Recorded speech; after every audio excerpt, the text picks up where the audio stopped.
it's finally time for me to go. It's me, Anjana, signing off. നാളെ കേട്ടുമുട്ടും വരയ്ക്കും വണക്കം. സ്ത്രീയും സ്വർണവും, a tale as old as time. കുറച്ച് പേർക്ക് ഗോൾഡ് ഒരു ഓർണമെൻറ്റ് മാത്രമാണ്. പിന്നെ കുറേ പേർക്ക് ഗോൾഡ് ഒരു വാനിറ്റി എലിമെൻറ്റും. ചിലവരുണ്ട് ഗോൾഡിനോട് താല്പര്യമേ ഇല്ല. പക്ഷെ എനിക്ക് ഗോൾഡ് എപ്പോഴൊരു കമ്പാനിയനാണ്. ഒന്നാലോചിച്ചാൽ അങ്ങനെയല്ലേ? എനിക്ക് മാത്രമല്ല, നമുക്ക് എല്ലാവർക്കും അങ്ങനെയല്ലേ? ചെറുപ്പം തൊട്ടേ എപ്പോഴും കൂടെയുണ്ട്, സന്തോഷത്തിലും വിഷമത്തിലും ഏതൊരാവശ്യഘട്ടത്തിലും. നമ്മൾ ഇന്നത്തെ ഗോൾഡിൻ്റെ വില എടുത്തിട്ട് 10 വർഷം മുമ്പുള്ള വിലയുമായി അന്ന് ഏകദേശം 2700 രൂപയേ ഉണ്ടായിരുന്നുള്ളൂ. കമ്പയർ ചെയ്താൽ നമുക്ക് അറിയാൻ പറ്റും ഗോൾഡിൻ്റെ ഗ്രോത്ത്. ഇതുകൊണ്ട് തന്നെ ഗോൾഡ് നമ്മുടെ കോൺഫിഡൻസും ബൂസ്റ്റ് ചെയ്യും.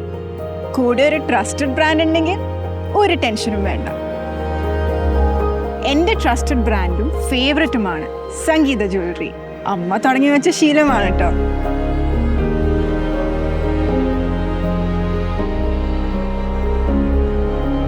Now if you think about it, നമ്മൾ യങ്സ്റ്റേഴ്സിന് ഗോൾഡ് ഒരു കോൺഫിഡൻസ് മാത്രമല്ല, ഒരു കരുതലും കൂടിയാണ്. സ്വന്തം കാലിൽ നിൽക്കാനുള്ള ഒരു കരുതൽ.